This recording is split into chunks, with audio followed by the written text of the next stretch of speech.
وہ جہنم کی طرف جا رہا تھا، بگ ٹوٹ، اور اب اس کا رخ مڑ گیا ہے۔ اب وہ کدھر آ رہا ہے؟ خیر کی طرف، بھلائی کی طرف، نیکی کی طرف۔ اس کی زندگی میں انقلاب آیا ہے۔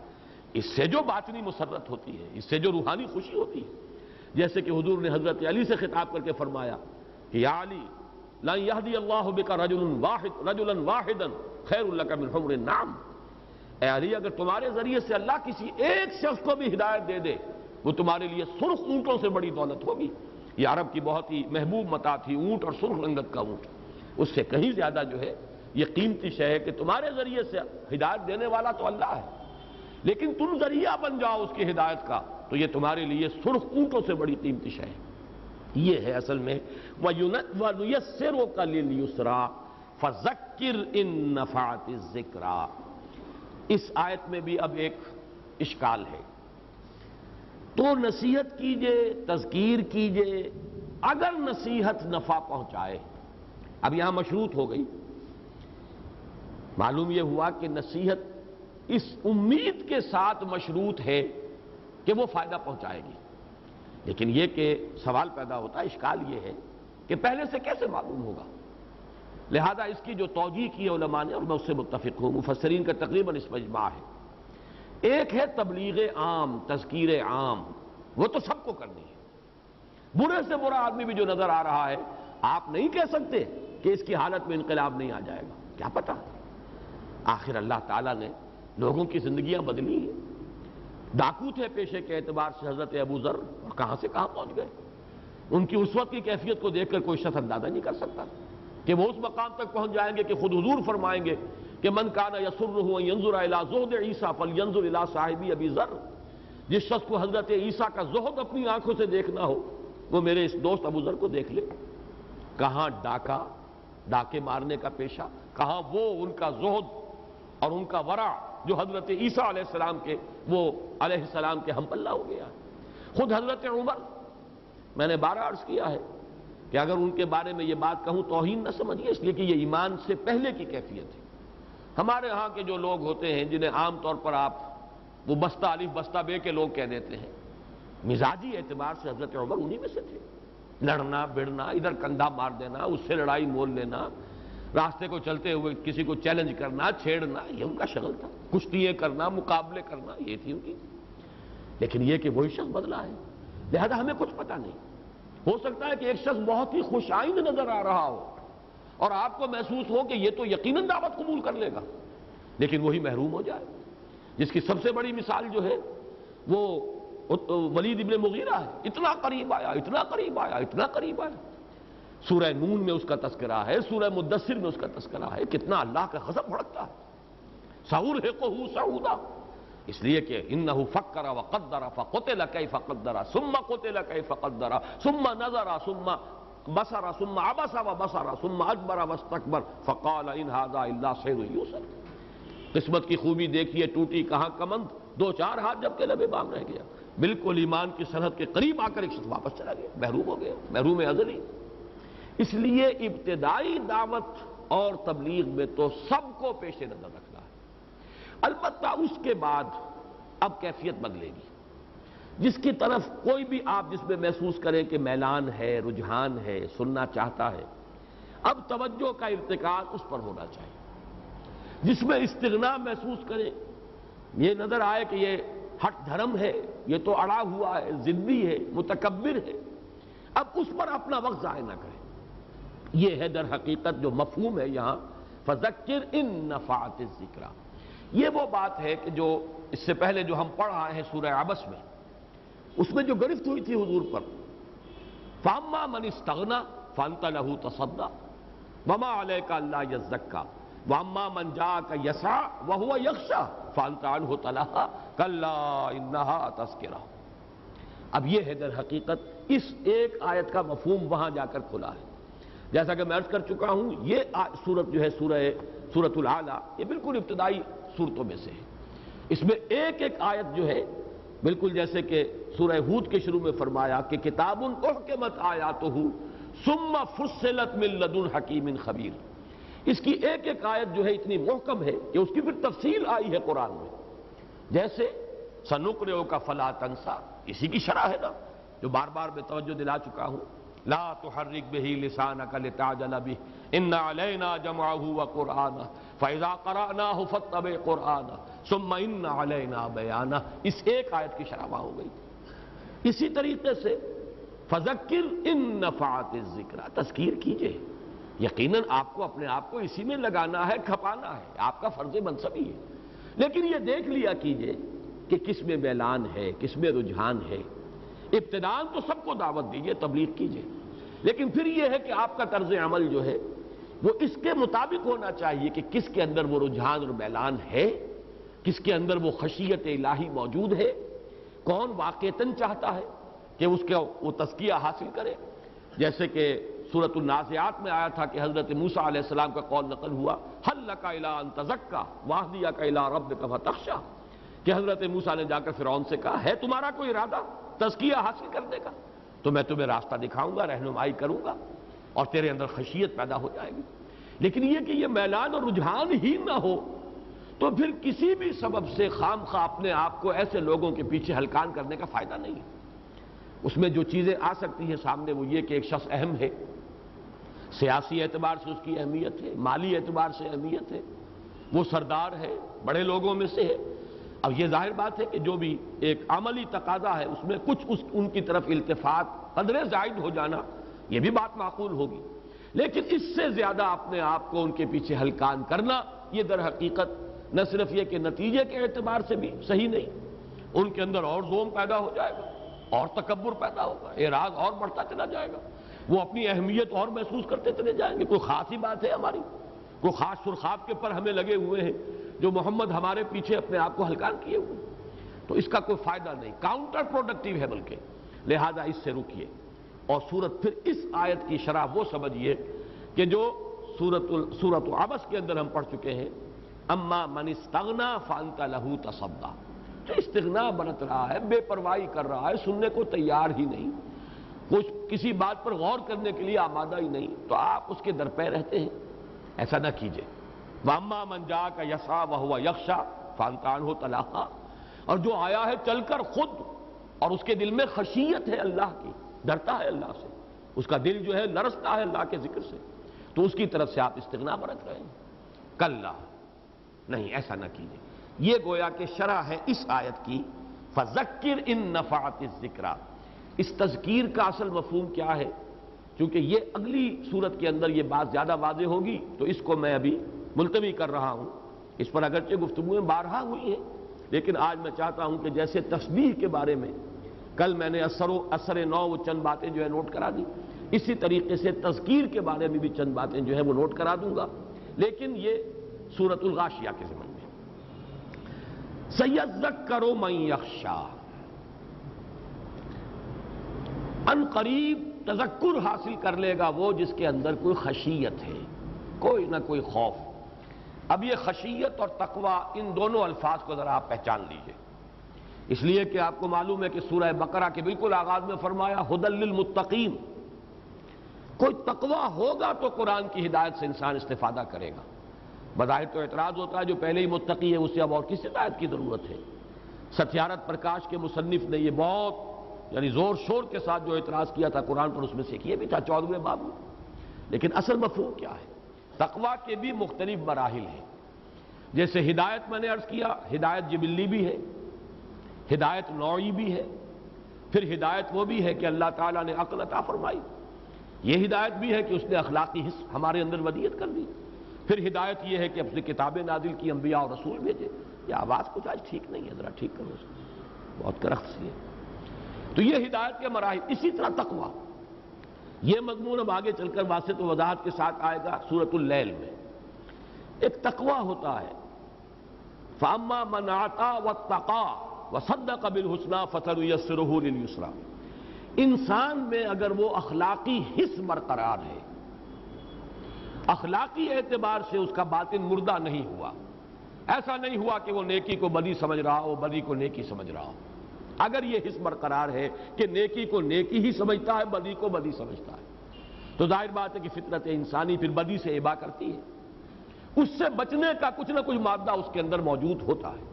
چاہے کسی وقت یہ ہے کہ وقتی طور پر کچھ ایسے محرکات ہوئے، حالات ہو گئے جذبات کی رو میں بہ کر آدمی برا کام کر بیٹھا، یا کسی ماحول کے اثرات میں آ کر اسے کوئی غلط حرکت سرزد ہو گئی، لیکن اندر اگر اس کے خلش ہے، جس کو کہا گیا نفس لوامہ، لا اقسم بیوم القیامہ ولا اقسم بالنفس اللوامہ، اگر یہ ضمیر زندہ ہے، یہ ہے کہ جس کے پاس بنیادی جو ہے خشیت اور بنیادی تقوی کی وہ پونجی موجود ہے کہ اب اس سے آگے آدمی بڑھے گا، کچھ سرمایہ تو ہو، اس پہ آدمی محنت کرے گا تو سرمایہ بڑھ جائے گا، لیکن جہاں اخلاقی حس مر چکی ہو، یہ وہ مرحلہ ہے کہ اب اس کے لیے قرآن اس کے لیے مفید نہیں ہے، قرآن سے اس کو ہدایت نہیں ملے گی۔ اخلاقی حس انسان کے اندر برقرار رہے، جسے کانٹ نے دی مورل لا ودن کہا ہے کہ ذات باری تعالیٰ کے لیے سب سے بڑے دو ثبوت کیا ہے؟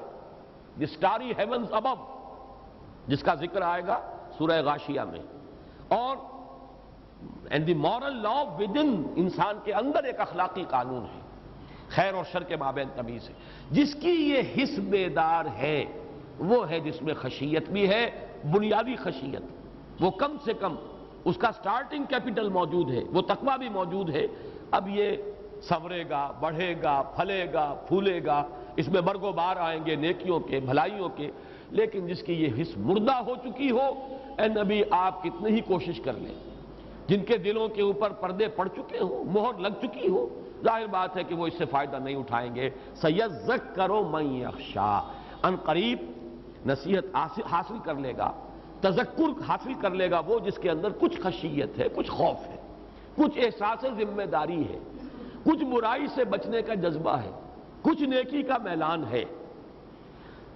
وَيَتَجَنَّبُهَا الْأَشْقَىٰ، اور اس سے پہلوت ہی کرے گا، تجنب جو ہے باب تفاعل ہے جم سے، جم کہتے ہیں پہلو، تجنب پہلوتے ہی کرنا، کلنی کترا جانا، بچ کر نکل جانا، یہ تجنب ہے۔ وَيَتَجَنَّبُهَا الْأَشْقَىٰ، اور اس نصیحت سے، اس تذکیر سے پہلوت ہی کرے گا وہ جو نہایت شقی ہے۔ یہاں بھی ایک سوال پیدا ہوتا ہے کہ یہاں شقی کا لفظ نہیں آیا، اشقیٰ کا آیا ہے، سب سے بڑھ کر شقی، یہ کس وجہ سے؟ ایک رائے تو یہ بھی ہے کہ یہ محض قوافی یا فواصل کی رعایت ہے، چونکہ یہاں پر وہی ایک ردم چل رہا ہے، لہذا یہاں اشقیٰ کہہ دیا، یہ بات صحیح نہیں ہے۔ یہ بات تو ہم کہہ سکتے ہیں کہ کہیں پر کوئی اضافی جو ہے حرف شامل کر دیا جائے، لیکن یہ کہ ایک لفظ کی حیت بدل جائے، اس کی جو ہے نوعیت تبدیل ہو جائے صرف قوافی یا فواصل کی رعایت کے لیے، یہ اللہ تعالیٰ کے کلام کے شایان نشان نہیں ہے۔ اشقیٰ یہاں آیا ہے اور بالکل بامانی طور پر آیا ہے، اس کی وجہ کیا ہے؟ دیکھیے، تذکیر میں زمین و آسمان کا فرق ہے۔ ایک تذکیر وہ ہے جو میں کر رہا ہوں یا آپ میں سے کوئی شخص کرے، ہمارے اپنے دامن پر داغ ہیں، دھبے ہیں، لوگوں کو یہ کہنے کا موقع ہے فزیشن ہیل تھائی سیلف، پہلے اپنے آپ کو دیکھو، اپنے دامن کے داغ اور دھبے دیکھو، پھر آ کے ہم سے بات کرنا۔ ہمارے بارے میں 100 شکوک و شبہات لوگوں کے ذہنوں میں آ سکتے ہیں، لیکن ایک تذکیر ہے اللہ کے کسی نبی کی جس کا دامن پاک صاف، جس کی پوری شخصیت کردار ابو ڈاؤٹ، اور پھر یہ کہ انبیاء کرام میں محمد الرسول اللہ صلی اللہ علیہ وسلم۔ اب آپ کی تذکیر سے پہلوت ہی وہی کرے گا جو اشقیٰ ہے، صرف شقی نہیں۔ یہ در حقیقت بلند ترین افضل التفضیل کا جو صیغہ ہے، وہ کیوں آیا افعل التفضیل؟ کہ آپ کی تذکیر، جیسے کہ سورہ سجدہ کی اس آیت کا میں نے پچھلے دنوں کئی مرتبہ تذکرہ کیا ہے، وَمَنْ أَظْلَمُ مِمَّنْ ذُكِّرَ بِآيَاتِ رَبِّهِ ثُمَّ أَعْرَضَ عَنْهَا إِنَّا مِنَ الْمُجْرِمِينَ مُنْتَقِمُونَ، اس سے بڑھ کر ظالم کون ہوگا جسے تذکیر کرائی جا رہی ہو اس کے رب کی آیات کے ذریعے سے۔ ایک تذکیر ہے، وعظ ہے، مثنوی ہے مولانا روم سے آدمی بات کر رہا ہے، یا جو حکایتیں ہیں شیخ سعدی کی اس سے وعظ کہہ رہا ہے، یا کوئی اپنا فلسفہ اپنی منطق بگاڑ رہا ہے، یہ بھی ٹھیک ہے، اچھی بات ہے، صحیح فلسفہ ہے، صحیح منطق ہے، صحیح حکایات ہیں، اولیاء اللہ کے واقعات ہیں، ان سے بھی تذکیر ہوتی ہے۔ لیکن ایک تذکیر ہے بے آیات رب ہی، اس کے رب کی آیات کے ذریعے سے اسے تذکیر کی جا رہی ہے، ثم اعرض عنہا، پھر بھی وہ اعراض کرے اس سے بڑا ظالم اور کون ہوگا؟ اب یہاں پر بھی تذکیر کرنے والا ایک تو آیات رب کے ذریعے سے تذکیر کرا رہے ہیں محمد صلی اللہ علیہ وسلم، پھر دیکھو مذکر کون ہے، تذکیر کرانے والے کون ہیں؟ جن کو الصادق الامین کا خطاب خود معاشرے نے دیا، جن کے بارے میں ان کا کٹر دشمن ابو جہل بھی یہ نہیں کہہ سکا کہ انہوں نے کبھی جھوٹ بولا ہے۔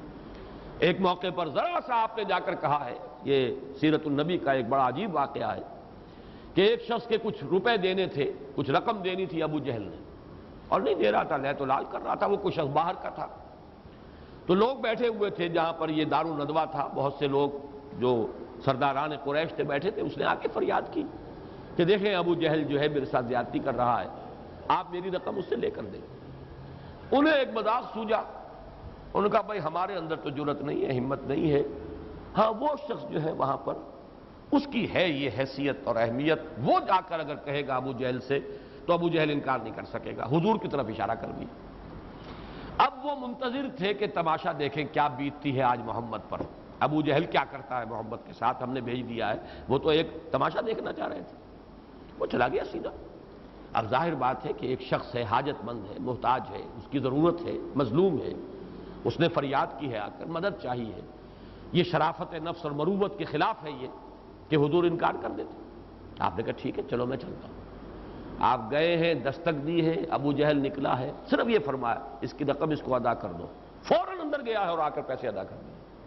لوگ حیران ہوئے کہ تمہیں کیا ہوا، یہ تم نے کیا کیا؟ تو یہ ایک کیفیت ہے۔ اس اعتبار سے وہ شخص بھی نبی اکرم صلی اللہ علیہ وسلم کی شخصیت کا اس درجے قائل ہے۔ جب اسے کسی نے پوچھا تمہارا کیا خیال ہے کہ محمد جھوٹ بولتے ہیں، تو اس نے کہا نہیں صلی اللہ علیہ وسلم، انہوں نے کبھی جھوٹ نہیں بولا۔ تو وہ شخصیت تذکیر کرنے والی ہو۔ اب یہ مضمون جو ہے زیادہ واضح ہو کر آئے گا سورۃ البینہ میں۔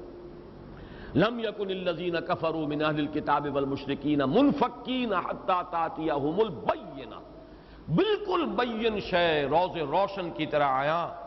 یہ بینہ کیا ہے؟ رسول من اللہ یتلو صحفا مطہرۃ فیہا کتب قیمہ، رسول اللہ کی طرف سے، اور جو پڑھ رہا ہو وہ صحیفے جو نہایت پاکیزہ ہیں، جن میں اللہ کی کتابیں، اللہ کے احکام ہیں۔ اب یہ دونوں چیزیں جہاں پوری ہو جائیں، تذکیر بذریعہ آیات رب، مذکر عام آدمی نہیں بلکہ خود محمد الرسول اللہ۔ اب جو شخص اعراض کر رہا ہے وہ اشقا سے کم نہیں ہے، وہ یقیناً بامانی لفظ آیا ہے وَسَيُجَنَّبُهَا الْأَشْقَى، نہایت شقی، جو شقی ترین ہوگا وہ پہلو ہی کرے گا۔ الَّذِي يَصْلَى النَّارَ الْكُبْرَى، جو داخل ہو کر رہے گا بڑی آگ میں۔ اب یہاں پر بھی یہ خود بخود بات واضح ہو گئی، نار الکبریٰ کیوں کہا؟ یہ بھی صرف کوئی یہ قوافی یا فواصل کی رعایت سے نہیں ہے، اگلی صورت میں بھی آ رہا ہے عذاب الاکبر۔ کیوں؟ سب سے زیادہ سخت عذاب کے مستحق یہی لوگ ہیں۔ آج کا ایک عام مسلمان، فاسق و فاجر مسلمان، نہ اسے تبلیغ کی گئی، نہ تلقین کی گئی، نہ تعلیم دی گئی، وہ کٹی عمر ہوٹلوں میں مرے ہسپتال جا کر، نہ انہیں بچپن میں پڑھایا گیا، علماء کرام نے انہیں صرف نور اور بشر کے جھگڑے کے اندر لگایا، آمین بالجہر ہے یا نہیں ہے اسی کے اندر الجھایا۔ ظاہر بات ہے کہ ایسے شخص کے لیے کافی عذر ہوگا اللہ کے ہاں جا کر پیش کرنے کے لیے، اور اصل ذمہ داری آئے گی ان پر جن کے ذمہ تھا دین کی حقیقت کو ان کے سامنے بیان کرنا۔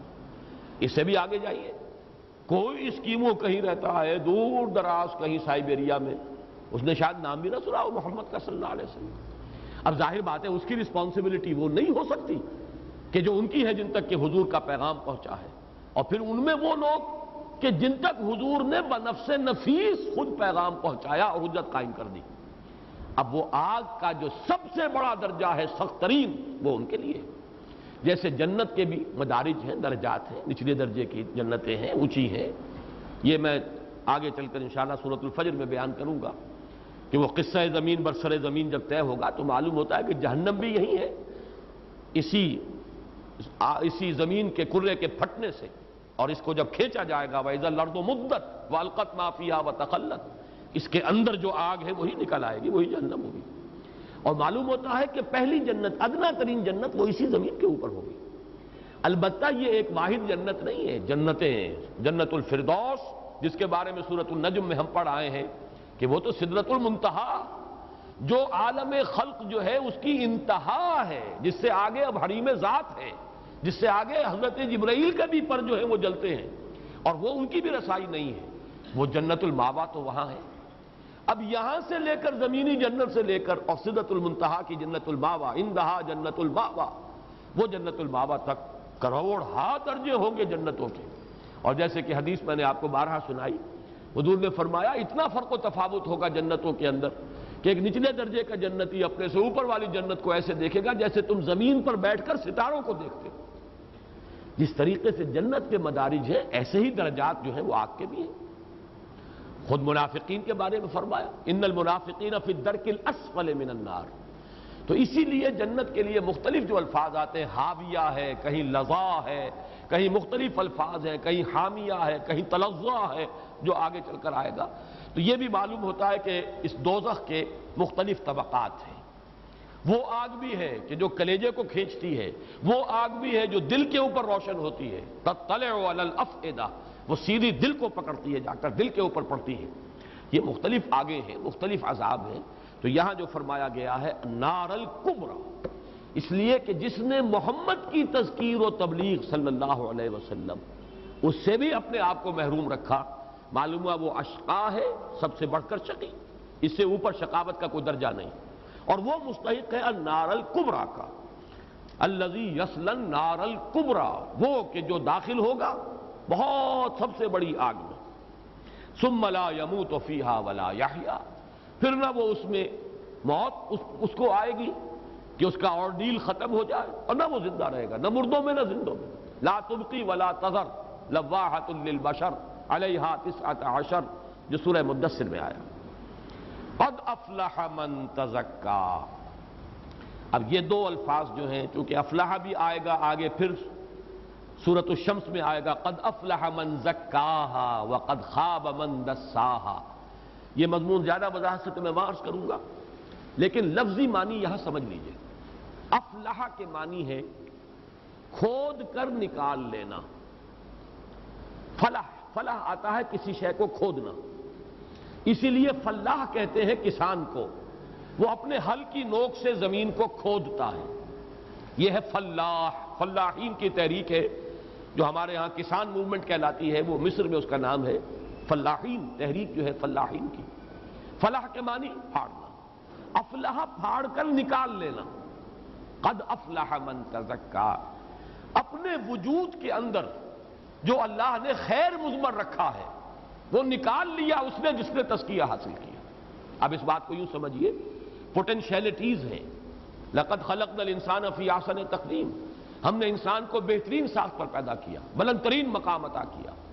اس میں بڑے بڑے خیر ودیت کیے ہیں، بڑے بڑے خیر ہمارے اندر چھپے ہوئے ہیں. یہ معدن ہے جس میں ہیرے ہیں، جواہرات ہیں. لیکن یہ کہ جیسے کہ آپ کو معدن کو کھودنا پڑتا ہے ہیرے نکالنے کے لیے.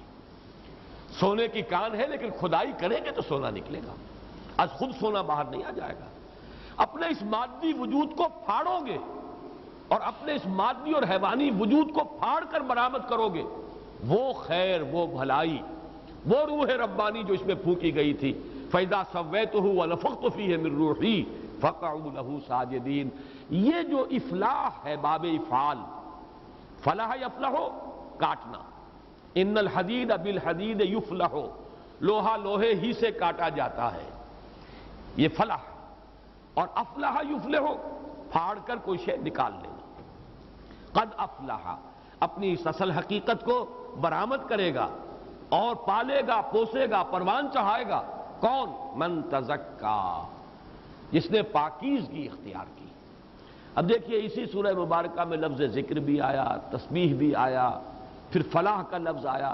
یہی چیزیں جو بعد میں جا کر واضح ہوئی ہیں. قد افلح المؤمنون الذین هم فی صلاتهم خاشعون والذین هم عن اللغو معرضون والذین هم للزکاة فاعلون والذین هم لفروجهم حافظون. یہ اوصاف ہیں، یہ شرطیں ہیں. یہ پورے کرو گے تو تم اپنے اندر کی وہ خیر، اپنے اندر کی بھلائی اسے برآمد کرو گے، پروان چڑھاؤ گے اور فلاح سے ہمکنار ہو جاؤ گے.